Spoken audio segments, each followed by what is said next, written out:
ပထမကျော့အမ်ရိတ်ကွင်းမှာတော့ရှုံးပွဲတွေကြုံတွေ့သွားခဲ့တဲ့ဂန်နာတွေအနေနဲ့ဒုတိယအကျော့ပြင်သစ်မြေမှာလိုအပ်နေတဲ့အနိုင်ပွဲကိုရှာဖွေတွေ့ရှိနိုင်သွားမလားဆိုတာကတော့တော်တော်လေးကိုစိတ်ဝင်စားဖို့ကောင်းနေခဲ့တာပါ။ဂန်နာတွေကပထမအကျော့အမ်ရိတ်မှာကစားခဲ့တဲ့ပွဲစဉ်မှာအားနည်းချက်တွေရှိခဲ့တာကိုမြင်တွေ့ခဲ့ရတယ်လို့အဓိကကွင်းလေကစားသမားဖြစ်တဲ့ Thomas Partey မပါဝင်နိုင်ခဲ့တာကဒီ Paris မြို့သားတွေကိုအရှုံးပေးလိုက်ရတဲ့အဓိကအကြောင်းရင်းတစ်ချက်ဖြစ်လို့နေပါတယ်။ပြီးတော့ Thomas Partey မပါဝင်နိုင်တဲ့အချက်တစ်ချက်တွေနဲ့အရှုံးပေးခဲ့ရတာမျိုးတော့မဟုတ်ဘဲနဲ့တခြားသောလိုအပ်ချက်တွေလည်းရှိနေခဲ့ကြပါသည်။ PSG ကိုအရှုံးပေးလိုက်ရတဲ့ပထမဆုံးအချက်ကတော့ဒီပွဲစ4မိနစ်မှာပဲပေးကိုစတင်ခွင့်ပြုပေးခဲ့ရတဲ့အတွက်ကြောင့်ပဲဖြစ်ပါတယ်။ Thomas Partey မပါနိုင်တဲ့ကွင်းလယ်ကနေဒမ်ဘလီကဘောလုံးဆွဲပြေးလာနိုင်ခဲ့ပြီးတော့ဘေးတောင်မှာရှိနေတဲ့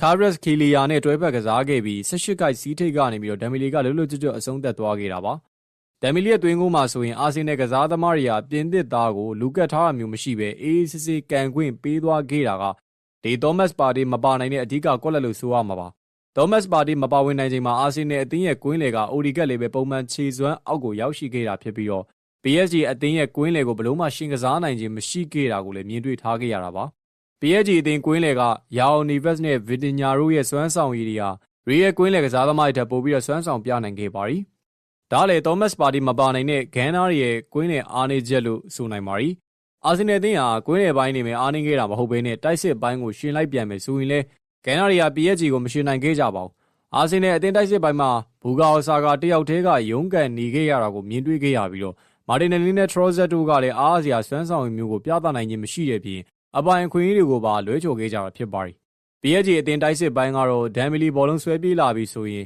ဒရိုရီနဲ့ Kvaratskhelia တို့ရဲ့ရွေရှားမှုတွေကဂန်နာရဲ့ခံစစ်ပိုင်းကိုတော်တော်လေးအလုံးရှုပ်စေခဲ့တာကိုလည်းမြင်တွေ့ထားခဲ့ရပါ။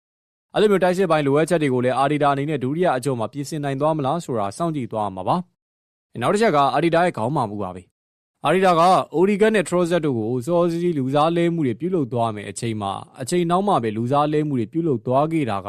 ခွင့်ပြုပေးထားတဲ့ပေးကိုအတွက်ကိုခြေပါကိုပြန်လေရယူနိုင်ခြင်းမရှိခဲ့ကြဖြစ်ပါတယ်။ဒုတိယအကျော့ပွဲစဉ်မှာတော့ဂန်နာအနေနဲ့ပြင်သစ်မြေမှာရုန်းကန်သွားရတော့မှာဖြစ်ပြီးတော့ဖိုင်နယ်ကိုတက်ရောက်ခြင်းနဲ့ဆိုရင်တော့ပထမကျော့အထက်2ဆပိုမိုပြီးတော့စွမ်းဆောင်ပြနိုင်မှုတော့တေချာပေါက်လိုအပ်ပါတယ်။ပြီးတော့ဒုတိယကျော့မှာလည်းအာဆင်နယ်အသင်းရဲ့ကွင်းလယ်မှာ Thomas Partey ကိုမြင်တွေ့သွားရမှာပါ။ပြီးခဲ့စနေနေ့ညကစားခဲ့တဲ့အမှတ်ပေးပွဲစဉ်တွေမှာဆိုရင်တော့ဘုံမောက်အသင်းနဲ့ကစားခဲ့တဲ့အာဆင်နယ်အသင်းကဂျူရီယန်တင်မာတယောက်တည်းကိုသာအနာပေးထားခဲ့ပြီးတော့လူစုံတက်ဆုံနဲ့ကစားသွားခဲ့တာကိုမြင်တွေ့ခဲ့ရပါတယ်။အာဆင်နယ်ကလူစုံတက်ဆုံအသုံးပြုသွားခဲ့ပေမဲ့ PSG အသင်းကတော့အရန်အနေနဲ့သာရှေ့မြိုင်ကစားသွားခဲ့တာကိုမြင်တွေ့ထားခဲ့ရတာပါ။အာဒီတာကအရေးကြီးတဲ့ချန်ပီယံလိပွဲစဉ်အတွက်ကစားသွားမှာဖြစ်ပေမဲ့လေလူစုံတက်ဆုံအသုံးပြုပြီးတော့ကစားသွားခဲ့တာကတော့ဒါ92ကြောင်သွားလားဆိုပြီးတော့မေးရမလို့ဖြစ်နေခဲ့ပါပြီ။ဘုံမောက်နဲ့ပွဲစဉ်မှာလည်းပဲဂန်နာတွေကကုန်းကောက်စရာမရှိအောင်အမ်ရီမှာရှုံးနေခဲ့ကြတာဖြစ်ပြီးတော့အင်ကွင်းနှစ်ပွဲဆက်ရှုံးပွဲကြုံတွေ့ခဲ့ရလည်းဖြစ်ပါတယ်။ဂန်နာရဲ့တိုက်စစ်ပိုင်းကတော့အခုချိန်ထိအဆုံးသက်ပိုင်းနေညံပြင်းနေခဲ့ကြတာကိုမြင်တွေ့ခဲ့ရတယ်လို့ခံစစ်ပိုင်းလည်းတော်တော်လေးအားနည်းနေတာကိုမြင်တွေ့ခဲ့ကြတာပါ။တစ်ဖက်မှာ PSG အသင်းကလည်းပဲရှုံးပွဲတွေကြုံတွေ့ခဲ့တယ်ဆိုပေမဲ့သူတို့တွေကဒီအရန်လူတွေကိုသာအသုံးပြုသွားခဲ့တယ်လို့အာဆင်နယ်နဲ့ပွဲစဉ်အတွက်လည်းလူချန်သွားခဲ့ကြတာလို့ဒါပြောလို့ရလိမ့်မယ်။ပြီးတော့ဂန်နာရဲ့အတွက်လည်းအသက်ရှူချောင်းတာကဒုတိယကျော့မှာ PSG အသင်းရဲ့အားထားတဲ့တိုက်စစ်ကစားသမားဖြစ်သူဒမ်ဘီလီတယောက်ပါဝင်ကစားနိုင်ခြင်းမရှိဘူးလို့သိရပါတယ်။ဒမ်ဘီလီက PSG အသင်းရဲ့တိုက်စစ်စင်မှုတွေကိုအဓိကပုံဖော်ပေးနေတဲ့တိုက်စစ်ကစားသမားတဦးလည်းဖြစ်ပါတယ်။အဲဒီအတွက် PSG အသင်းရဲ့တိုက်စစ်ပိုင်းကအနည်းငယ်အားနည်းသွားပွဲရှိပေမဲ့လေဒီဘုံမောက်နဲ့ပွဲစဉ်ကအတိုင်းကစားသွားမယ်ဆိုရင်တော့ Kvaratskhelia ရဲ့တိုက်စစ်စင်မှုတွေဂိုးကန်သွင်းမှုတွေကိုဂန်နာအနေနဲ့ခွင့်ပြုပေးသွားဖို့လည်းရှိနေခဲ့ပြီဖြစ်ပါတယ်။